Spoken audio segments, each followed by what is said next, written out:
Hi guys, are we online? So a few things before I start the new chapter, Interplanetary Trajectories, and this is preliminary interplanetary trajectories. We approximate things here as well, but we'll do some things that give a good idea of how those are designed. I'm sure you all have seen what SpaceX has done, right? I sent you that email. That's pretty amazing. I think you guys, if you remain in this field, you will see a fun time in the future. There's a lot of stuff going on. And before I start with this new chapter, I left last time with the impression that I was confusing people with these projections and vectors. There really isn't too much to be confused about. But let me, I left with that feeling. So let me just re-explain what we have actually done, which should be clear as you look at your the MATLAB code, right? Well, the one that you should develop.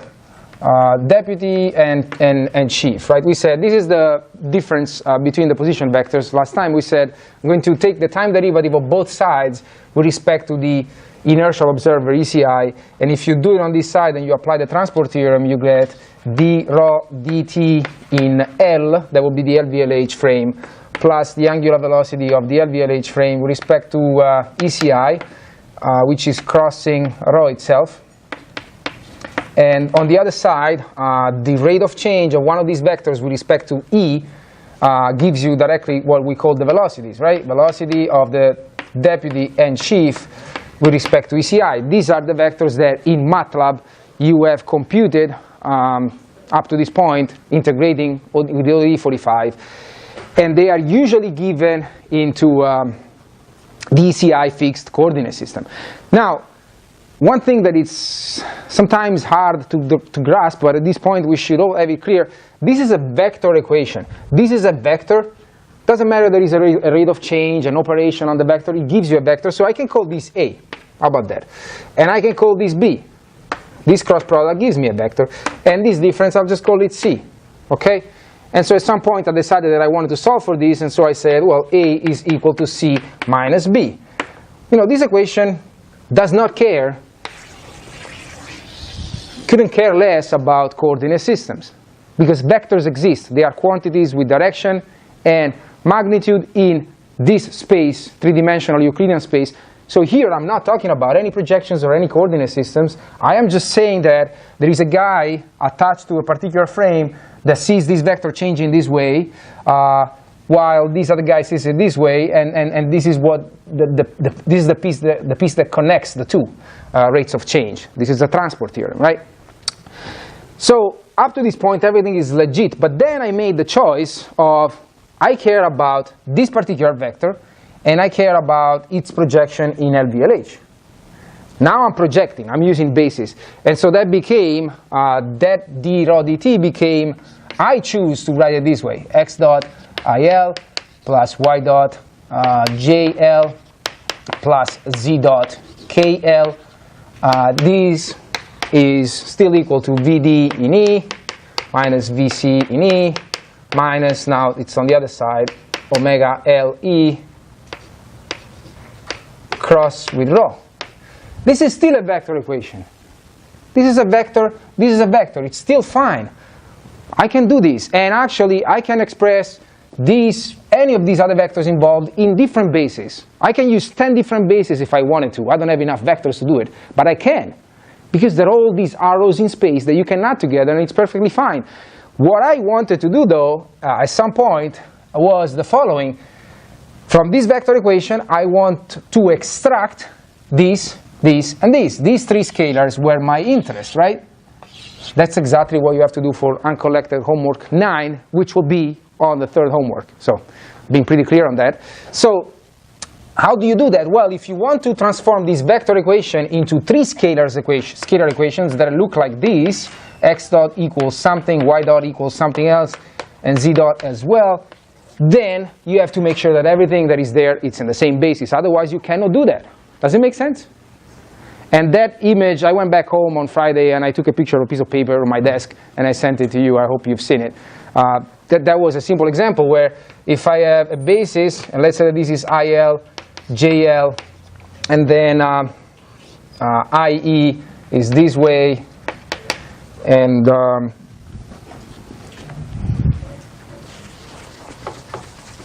let's see, IE will be this way, JE would be this way, right? And there is some angle theta between the two. And then I happen to choose a vector V that it's exactly aligned like IE. I can write V as cosine of theta IL plus sine of theta JL, which is also equal to the normal V. Oh, there is a normal V, of course, here, if I don't make it unit. Okay? But it's also equal to VIE. Now, as it is, this is a perfectly fine vector equation. This vector is the same as this vector. It's valid, but I can't take the component on the first axis here and equate it to the component on the first axis here because they're not talking the same language. So all that became a problem, relatively a problem, when I decided that I want to have everything on the same basis. That's all. Does it make sense now? A little more? And so how do you do that? Well, you need to know, so here I know that rho dot is, well, d rho dt in L is that first vector there. The right-hand side, what we said is, well, most likely I have some things that are already okay. Rho, in fact, is already okay because we did that operation. You take, let's see, which basically was taking RD minus RC, that is probably expressed in the basis in ECI, you pre-multiply that times a specific matrix, right? Project into LVLH, omega LE. It's very simply for a circular orbit, like we assume for the chief, is the angular velocity constant. I don't know what we call it. I think omega K of LVLH. So those are already expressed in the right basis. The only thing we said is that probably these two guys are not, because that's what we've done so far. We have integrated the equations of motion in ECI. So those two will be expressed in the basis that is not attached to LVLH, is attached in ECI. And so, well, these you need to take care of it and do the same thing. You have to pre-multiply those vectors. And by vectors, I mean already there. This is an abuse. When I say this, I mean already that this is projected in ECI. So if you want, do this. Another subscript that just indicates which is the basis that I'm using to represent that vector. And if I do this, now this is going to give me the difference of those two in the correct basis, which is exactly what your MATLAB code should do, the MATLAB code that I showed last time. So vector equations, if they're fine as they are. You don't need to do anything. They're always, A equals B plus C. A, B, and C are vectors, point, period. They really don't need to know about coordinate systems. It's you. You choose that at some point you may use convenient coordinate systems. And you can mix them. But again, if you need to transform everything into a scalar equation, you need to use the same basis. That's what you do. I mean, go back to your dynamics classes. When you see something like this, for a particle, Newton's second law, you can do whatever you want with the basis here. When you go to finding the final equations of motion, you need to have everything in the same basis. There's no escape. Once you want to go to scalars, you have to project. Make sense? Okay. So let's move on a new chapter. One more comment before I do so. The syllabus has a table of kind of a schedule and some topics, but there is also a sentence before that table where I say this is just an idea. I'm not going to cover everything that is there, as you may have noticed. I don't know if I'll be able to do orbit determination, which, by the way, should be a topic for an Astrodynamics 2 class. But even relative motion is usually, I don't know. I didn't do it when I did undergrad astrodynamics. And definitely perturbations, the Gauss variational equations are not usually done. So if you see the part where I say advanced topics, we have done some already. I have just moved things around, but that was expected. I'm just speaking as I go, what I think is most important. If I have time, maybe Monday I'll do something on orbit determination. We'll see. So that's just a comment in case you were looking at the syllabus. Okay, so preliminary, and I'm going to use the book a lot because they have nice images. Interplanetary trajectories. And by preliminary, again, we're going to use a method that is an approximation, but it gives a pretty good idea of how you design them. So now we want to go from a planet to another planet, okay? Which means you need to probably leave what we call the sphere of influence of the Earth, for example, or your home planet. The sphere of influence as a specific mathematical definition that I will probably derive next time, probably not today. But when we said if I go on a parabolic flight, on a hyperbolic flight, I'm going to be at infinity with zero velocity or with the residual excess velocity for the hyperbolic velocity for an hyperbolic path, we said infinity. But reality is that when you have more objects involved, as it's always the case, at some point, say that this is the Earth, and you're flying pretty far away from it, tens of times the radius of the planet, at some point, the attraction of the sun, which is much bigger than the biggest of the planets in the system, is going to take over. Reality is that all objects, in principle, are affecting your motion, even the farthest and the smallest planet, but we are engineers, we approximate. At some point, we can almost switch and say, at a certain distance outside of the sphere of influence of the Earth is not my attracting body anymore, the sun becomes my attracting body, okay?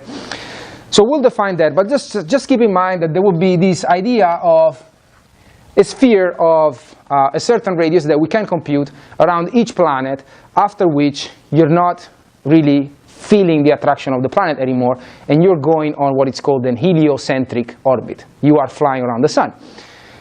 And so the method that is mostly used, and it's based on impulsive maneuvers, again, because impulsive maneuvers can be analytically solved, it's called patched conics. And it does exactly what it says. You're taking different conics, and you patch them together. You force them to connect with some approximation. In particular, 3 of them. So say that you're going from a planet 1 orbit, that's the Earth, for example. You were flying around the Earth, and at some point you got bored and you want to leave, and you're going to a trajectory that leads into the orbit of Mars, a planet that has a radius around the sun which is bigger. What you would do is let's see what I called it here. Yeah, it's hyperbolic departure from, let's try to stay generic here, from the home planet, the one you were flying around, the home planet. Once you reach the, I'll try to sketch something here, but it will be pretty terrible probably, that's why I want to use the book.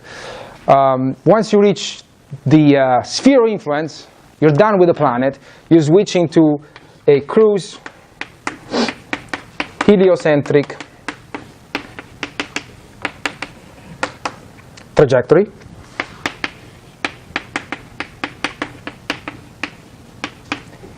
And once which you have to design so that at some point this heliocentric trajectory, which is the black line in this sketch, is going to intersect the orbit of the other planet, and the other planet must be there, otherwise you're just crossing an imaginary line and there's nothing to rendezvous with.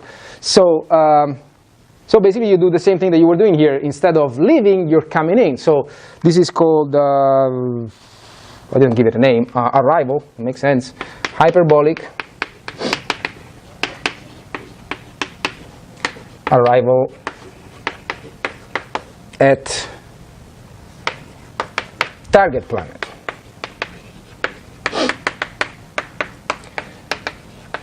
One thing we need to remember is that everything we've done so far, the position vectors we talked about, the velocity vectors we've talked about, they are all with respect, say again that we are flying probably from the Earth, they are all with respect to ECI, right?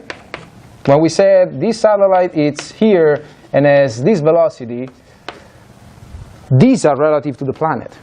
The planet itself is traveling around the sun. We imagine this ECI frame that doesn't change orientation, and we say it's kind of inertial, but reality is that this object does have a velocity with respect to the sun. So now that we're going, and for most of the trajectory, we're going to be affected by the sun, you need to take into account the velocity of the planet. So the velocities we have computed so far, they add on top of the velocity of the planet. So what we said a few months ago was, for example, what happens if you go on a parabolic trajectory at infinity? We say from the sun's point of view, you have the same velocity of the Earth, because your relative velocity with respect to the Earth is 0. You're flying on the same trajectory. While if you are on a hyperbolic orbit, you do have a little more, a little less velocity than the Earth in some direction. And that's why we leave the planet, the home planet, we need to be on a hyperbolic path. Otherwise, we don't have enough velocity. We're just flying with the planet, but we're not leaving it. We just remain on its orbit. You will remaining, so say that you go on a parabolic trajectory, which to scale here you cannot see, of course. And this is the Earth. If you go on a parabolic trajectory, you will just remain on the blue line. You're not really leaving the planet's orbit.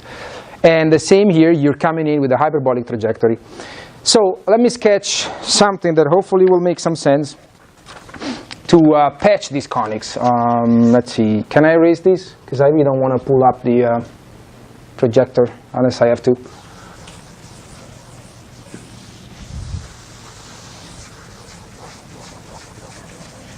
Okay. This will be my first and last sketch probably today, because this is not easy to do. So sun, and say that we're leaving here from the Earth, why not, which is the home planet, and we want to go and reach Mars down here. Okay, this is the idea. There is some, again, sphere of influence. Just believe me, it does exist. We'll compute it. But each of the planets, depending on its radius and its mass, does have a specific sphere of influence radius. It's a ball around the planet, after which we just say, okay, this planet is not affecting me anymore. So what you would do here is, at some point, say that you're flying around the Earth on a circular orbit, for example, at some point you turn on your engine and you go on a hyperbolic path that will eventually reach your sphere of influence. Depending on the eccentricity of that hyperbolic path, you have a certain V infinity, right? As you reach the boundary, yes? Where is it starting? It's starting somewhere, maybe there is a circular orbit you're flying on around the Earth. I mean, all the missions that we perform, even going to the ISS, as you may have seen in some of the videos, they go step by step, right? You go from a small orbit to a bigger one. The GTO is the geosynchronous transfer orbit. We don't usually go directly to the final orbit. So here, say that you were on a parking circular orbit, and you want to leave the planet. So at some point you turn on an engine here, you apply an impulse right here at the perigee of what it will be your hyperbolic path. And here you're leaving the planet at the sphere of influence. So what happens from the sun's perspective, though? This is the Earth that is moving with a certain velocity, right, around the sun. And so here, my satellite with respect to the sun, the moment it leaves my sphere of influence, will have some V of the Earth plus V infinity with respect to the Earth, right? The velocities, again, and positions we've been talking about so far, they're all relative to the planet. The planet is not sitting still. If I am now the observer sitting on the sun, what I see is this object that it's leaving, something that it's already moving. So you need to add them together. And as you can imagine, that would be your velocity on the cruise trajectory. On the other side, something similar occurs. You have some other sphere of influence that they're probably not the same. And you will be coming in on some hyperbolic path, which is terrible, but that's definitely not what I wanted to do here. Okay, this doesn't make sense, this line here. You want it to be the line of ops, but I don't know how to do it. Hold on. Let me do it again. Okay.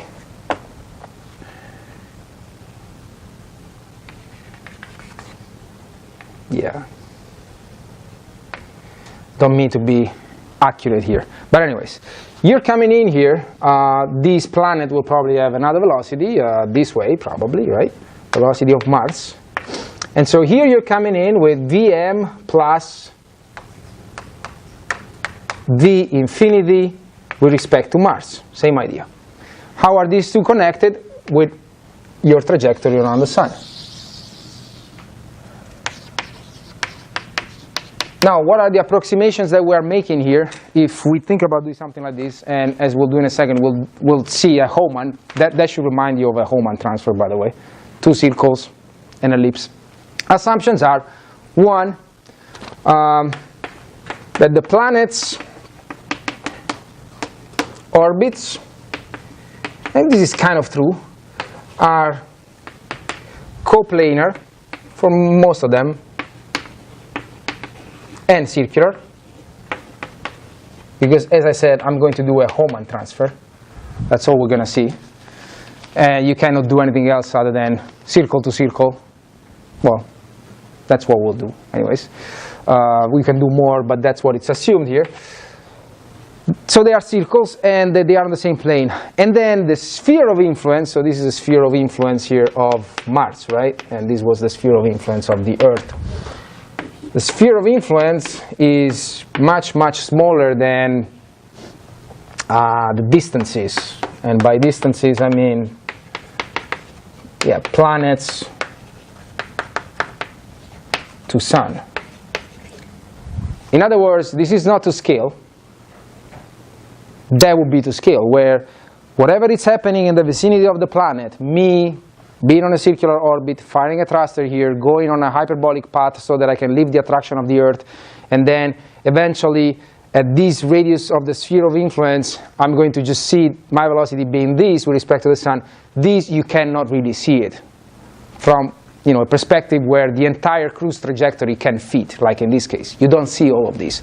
The sphere of influence is negligible. Even for Jupiter, it's going to be very, very small with respect to the distances of the planets, all of them, from the sun, right? So we need these to do Hohmann transfer. First of all, I could not do it unless I had this assumption. And this is what, again, we'll do it next time, but believe me, this is true. This is what we need to apply the patched conics method. Because if this wasn't the case, I could not just ignore the dimension of this sphere here and this sphere here and just connect the two, because that's exactly what we're doing there. In that sketch, the sphere of influences are not shown, the spheres of influence, I'm sorry, but if Vd, I'm going to call this something else, the V1 is the velocity of the planet, right? Assuming it's constant in speed because it's a circular orbit. The Vd is what you would need to go on this cruise trajectory, which is half an ellipse. Well, what would that be? Vd is that.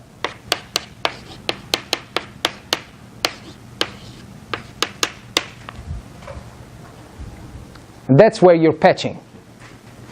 See what I'm doing? I am connecting heliocentric quantities with geo quantities, in this case, if that's the Earth we're talking about, right? That is not exactly what is happening in reality, because there is no switch. It's not true that I get to a certain distance from the planet and all of a sudden this mass disappears and the sun takes over. That's of course not true. As Patrick told you when he talked about SRP, the sun has an effect on geostationary orbits, which are much, much smaller than the sphere of influence. But that's what we approximate, to be able to have an idea of the times that are involved for these kind of missions, which we'll talk about today, and the delta V's that are required for these missions, which, as you can imagine, they're pretty high. Yes? What's the VD I'm sorry, BD? It would be, so this trajectory has no name here. That heliocentric elliptical transfer trajectory would be the velocity that you are required to be on that one at the perigee. So look at this sketch now, which is what we're going to do next. Exactly as we have done for the Hohmann transfer.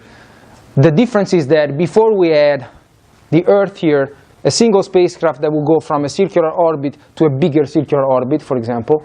But the idea is the same. Now I'm replacing the Earth with the sun, And here I am living with the spacecraft from the orbit of a planet to the orbit of another planet. If you remove the planets from the picture, it's exactly a Hohmann transfer without the concern of actually having to meet planet on orbit 2 right here. So if you go on this half an ellipse, you need to leave here, and that's where your planet 1 is at the moment that you're leaving, and you have to be here exactly where planet 2 is going to be here. Make sense? So there is a timing issue here that we also have to address. But let me before I do that, any questions? Let me refresh on the delta V's that you will need. It's nothing new. It's Hohmann transfer delta V's. I really want to get to a couple of examples that are on the book that are pretty amazing. They show you how much time it takes to go to Mars and how much you have to wait there. If you do Hohmann transfer going there and coming back, you're stuck there for a long time before you can actually come back. So, well, if we look at that figure, I think, yeah, V1, what is V1? V1 is the velocity of the home planet, planet 1, and that is square root, it's a circular velocity. Now it's mu of the sun, look it up in your book, in your tables, over the distance between the sun and the Earth, which well, in this case it's a generic planet. Sun, Earth, I don't remember exactly the number, but we'll compare it to the sphere of influence of the Earth, it's much, much bigger. Now the VD, and here I want to call it VD on the cruise orbit, because that's really what it is. It will be the velocity at the apogee of that half an ellipse that we have there, the black trajectory. Well, there, if you do what we have done already in the past for Hohmann maneuvers, this is what you get. Again, it's all derived from energy, okay? And the right velocity you need to have at each point. So this is just refreshing. So the delta V is the difference of the two. The delta V that you need at that location D will be the velocity D on the cruise trajectory minus the velocity of the planet, which is, by the way, that V infinity that I will have to generate somehow, but we're not doing that for now, okay? Now we're looking of the patched conic approach, we're looking at the heliocentric part. Then we'll do the maneuvers inside the sphere of influences, spheres of influence. Yeah, well, if you subtract the two and you manipulate a little bit, this is what you get, mu sun over R1. This is really nothing that important. You can either have these formulas and use them or recompute with the energy, really not a big deal. And then at the point A, what do you expect to happen? Again, this is a Hohmann transfer. You need to speed up if you're going from a small circle to a bigger circle, right? You're speeding up here. And here, what do I need to do? Also, I need to speed up, right? And so this is going to be V of the planet 2. I don't know why I'm calling these vectors, because these are not vectors. Okay, these are scalars. We're doing Hohmann, so everything is pumping maneuver. So really no need. It's something similar. Mu sun over R2 now, 1 minus square root 2 R1 plus R2. That's just refreshing stuff that we have seen. So up to this point, there's really nothing new. I'm taking an object, I'm moving it. It's just that the attracting body is the sun. I'm moving it from circular orbit to a bigger circular orbit. Nothing special. These will be the delta V's. At some point, next time, we'll relate these delta V's to those V infinities. So you need to be able to create the correct V infinity so that you are leaving the sphere of influence with the correct, in this case, VD cruise. Otherwise, you're not going to be on that transfer trajectory. Make sense? But we're not doing it today. We're just looking at things from the sun's perspective. Because that's the beauty of patch conics. You do one piece at a time. You don't need to do everything simultaneously. Okay. Now, the other image that we want to look at is now the timing issue. Because unfortunately here, I'm not satisfied with going from a circle to another circle. I need to be on the bigger circle where planet 2 is at the same location. I need to rendezvous with that planet, right? And so as, for example, this image is showing you is, what is happening is that planet 1 is on a smaller orbit, so it's moving faster around the sun. Planet 2 is on a bigger orbit, it's moving slower. So it is expected that a situation like this would be needed, where planet 2, it's a little bit ahead of planet 1, because by the time this black trajectory is covered, planet 1 would have covered pi plus an angle. Planet 2 is not able to do that because it's a slower orbit. Actually, we need planet 2 to cover exactly this arc, right? Okay. So how do we make sure that we have the right timing? Not here, here. So we start from this one. Okay.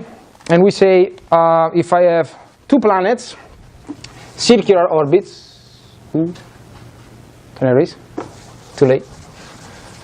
Okay. No? Yes? Okay. So if you have two circular orbits, remember there's really no line of ups.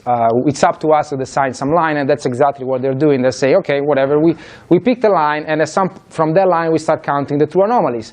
And so we have that θ1, the angle of planet 1, is going to be some initial θ1 at time 0 plus n1t, right? And θ2 is going to be the same, some θ2 0 plus n2t, and these could be zeros or not, doesn't matter. So the phase angle, that phi that they show, it's the difference, and it's defined, for example, so I'm doing cases where I'm going to a bigger orbit. Everything is reversible for going from bigger to smaller, and that's what I will do as well. But that's, it's really general. What we're doing, it's general. So θ2 minus θ1, and this is going to be, well, this expression, right? And let me just call this phi 0. So this is phase at time 0, phase angle at time 0 plus this expression. Now, for this particular case, without loss of generality, again, I'm doing, going to a bigger orbit, going to Mars. What do you expect the behavior of phi to be? Is it going to increase or decrease? What is n1?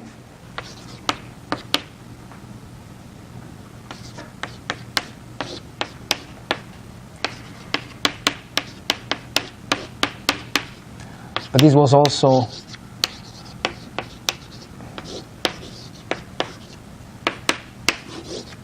right? Remember this? So R2 is bigger, right? Which means N2 is smaller, which means this term is what? Positive or negative? N is the, did I use omega up to this point? Never used N? I think we used N. It's the mean anomaly, which collapses to be the angular velocity if you have a circular orbit. So where you see N, just call it omega. You want me to use omega? No? Care is this? I can use omega. I can switch to omega, no big deal. Huh? It's just that the book at some point switches to this, I think. Or maybe I did, I don't know. Doesn't matter.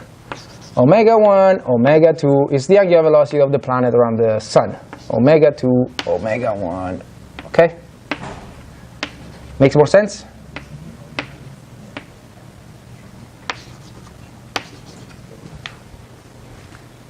So, yes? So they're thinking that this little omega is the arcing of perigee? I know. No, it's not. No, it's not. That's why I wanted to use N. It's the angular, which one do you want to agree on? And we'll just, N. Okay. I know. Yeah, actually there is no argument of perigee either, right? In principle. They're circular orbits. So there shouldn't be any confusion, but I think N is a better choice. I agree. I'm not going to change it again. Okay, anyways, it's the, the speed of the radius vector around the sun. So going back to this, is this positive or negative? This is negative, right? So this phi is going down. From whatever it's its initial value, it's going down. And that makes sense, because if phi is the difference between the counting from this line where planet 2 is with respect to planet 1, planet 2 is moving slower, it will always fall behind, right? Make sense? No? Yes? Okay. Now, I need to make sure that, and that's another image, for the first part of the maneuver, which is leaving planet 1, I need to make sure, here it is. Of course, I'm not going to be able to zoom on that one exactly, right? Fit page, fit width, maybe. Okay. So now I need to make sure that I leave planet 1 where that condition is met, where planet 2 is ahead of an initial phase angle, which is called there phi 0, such that so T12 is here the time that you spend on the green trajectory, the cruise trajectory, such that this relationship is satisfied. I think I'm going ahead of myself, but that's okay. Let me see. Yeah. You need to make sure that phi 0 is equal to pi minus n2 T12.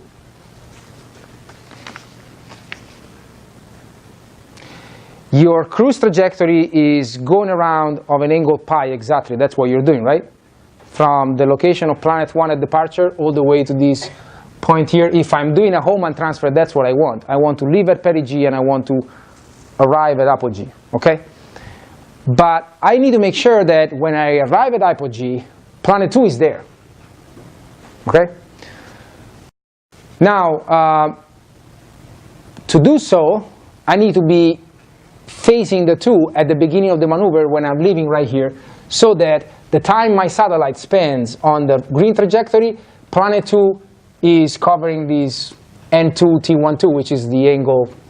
I should probably stop pointing with my finger. I can use the mouse maybe. Can you see the mouse?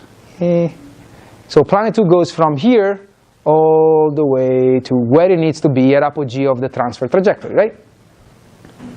Okay? Now, why does planet 2 need to be ahead? Any ideas? Because it's, well, yeah, but is it slower than? Can this go? Actually, I don't need to erase yet. Any idea if it's slower than T1 than the transfer orbit? I mean, it looks like it is, right? But let's think about this. The same major axis of orbit 1 of planet 1 is what? It's R1, right? Same major axis of the orbit of planet 2 is R2. Same major axis of the cruise trajectory is R1 plus R2 divided by 2. Okay? Now, same major axes have to do with the period, right? In particular, T12, which I have it right here, it's half the orbital period of an ellipse, which is exactly this expression, pi over square root mu of the sun. And here you have the same major axis, which is R1 plus R2 over 2 at the 3 over 2, okay? But anyways, this expression here is basically A cruise. Same major axis. So the relationship here is what? Same major axis of 1 is less than the same major axis of the cruise, which is less than the same major axis of the target planet, right? We agree on that? R1 is definitely less than R1 plus R2 over 2 because R2 is greater than R1. But this relationship is less than R2 because R1 is less than R2. But anyways, so this holds. In other words, since the periods are proportional to same major axis, T12 is also contained between these periods. So yes, this is faster than T2. The transfer trajectory is faster than T2. Covers more angle, okay? So that's why I need that planet to be definitely ahead, because it will take that planet n2 times T12 to cover that angle. Make sense? By the way, this is also true. I want to do it this way. Actually, this is true. because remember, this is half an orbital period. I don't have the 2 here. Okay. Now, how does this help me in terms of, because the bottom line is, when can I do this? When can I decide that I am ready to leave planet 1? What is that phi 0 that I need? Well, this is what it is, right? This is exactly what it is. If Mars is your target, you can only leave, and the departure planet is the Earth, you can only leave the Earth when this is satisfied. And this is the angular velocity of Mars around the Sun. Okay? When this happens, you can kick your engines and go and leave the Earth. And this is, again, given by this expression, which you can compute once and for all. This will be the radius of the Earth around the Sun, radius of Mars around the Sun in this case. But how often does this happen? Because we all talk about, launch windows and timing the maneuver, right? This is not always there, right? So how often do we see this happening? Any ideas how to do it?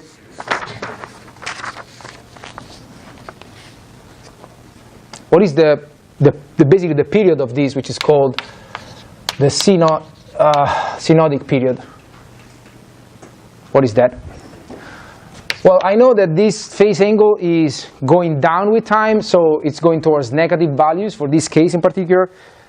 So what I'm going to set up is this equation. Instead of doing a plus 2 pi, you can do with the plus 2. This equation allows me to find exactly the synodic period. Because this would be the time where phi 0 is repeated, right? These are angles. So periodicity, every 2 pi you have the same configuration. And so if you solve this, you get that the synodic period is 2 pi. Again, if you do it for the case where you're going to a smaller orbit, you will have a plus here. This will be a positive number instead. So the generic expression is this one. Just do it as an exercise to prove to yourself the other case. This is the synodic period. So that means that your 2 planets are going to be in this favorable configuration so that you can do a Hohmann transfer for planet 1. And at the end of that Hohmann transfer, you're going to have planet 2 in the right position. This is going to happen every t synodic seconds, whatever that is. 2 pi over the ratio of the angular, the difference of the angular velocities. Let me show you, before we do the return trip as well, there is an example here about how lucky we are with Mars. I think it was ahead of this, right? Where is it? T-way now? Yeah, it's ahead of this. You have to wait for, here it is. So if you enter the data for the Earth and Mars, those are the orbital periods around the Sun. It takes a year for the Earth to go around the Sun. It takes almost 2 years for Mars to go around the Sun. It's on a bigger orbit. If you, oh yeah, there is an alternative to this expression. If you want to get rid of the angular velocities, remember that n1 is 2 pi over t1, and n2 is 2 pi over t2. So if you substitute these expressions in there, you get that. Really not really a problem. That's what you get. How many years is that? 2.13 years. If you want to do a Hohmann transfer and you miss it today, you wait 2 years. That's what it is. But that's the most efficient impulsive two-impulse maneuver that we can think of. And we don't have time today to do an actual numerical example, but the delta V's involved are pretty dramatic. So you may not have a choice to actually do that in terms of an impulsive maneuver. Now, there are other solutions, continuous thrusters, electric thrusters to go there, different types of trajectories. But the bottom line is that you really want to minimize the delta V for an interplanetary trajectory. Otherwise, your rockets have to be huge and all propellant, and you just cannot do it.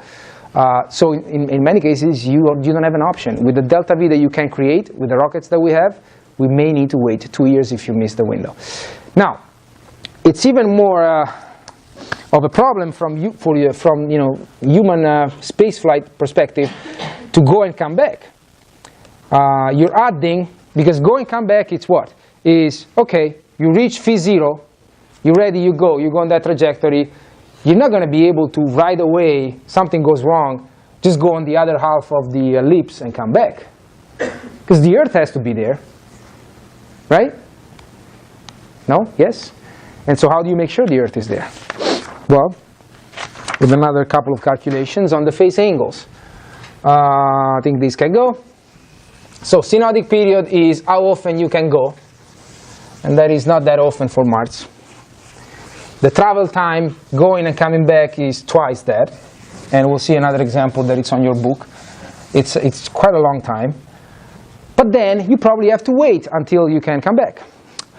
So what happens here? See what happened in the first leg of the trip to Mars again. That's what we're thinking about now.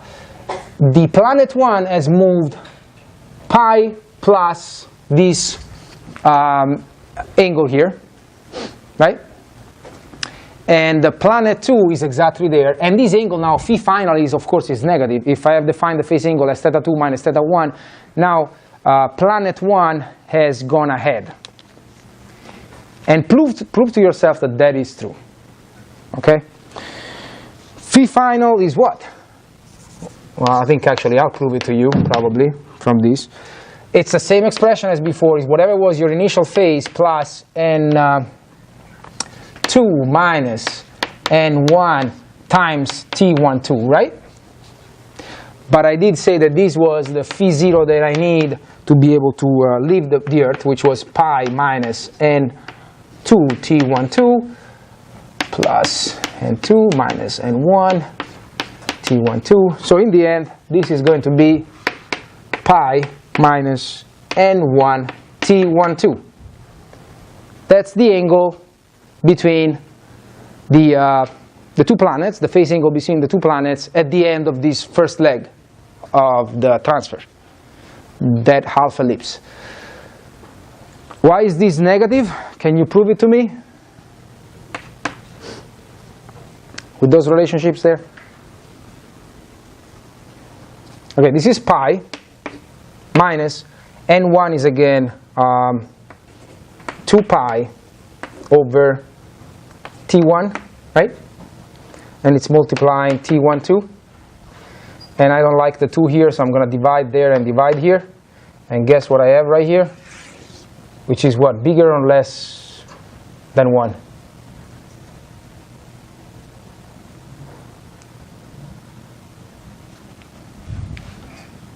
What do you think?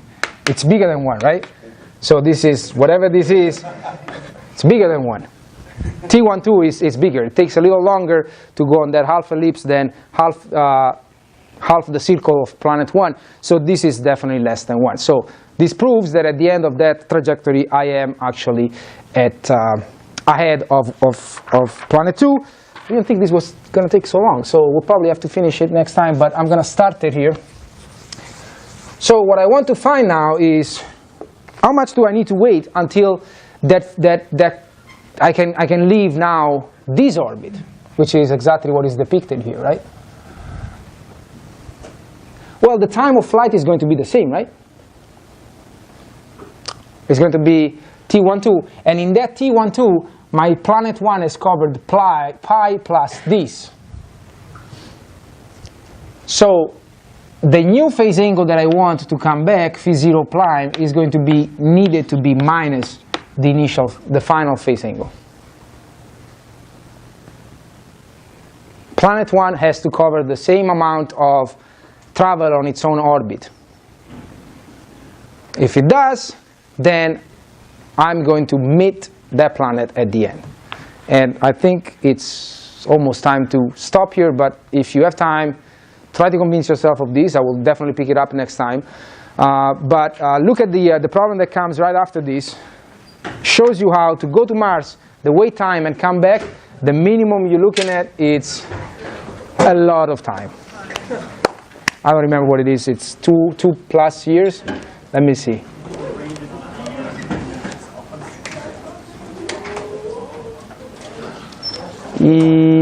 Yeah, almost 3 years. Well, 2.5, a little more than 2.5 years. We'll see you next time. Thanks.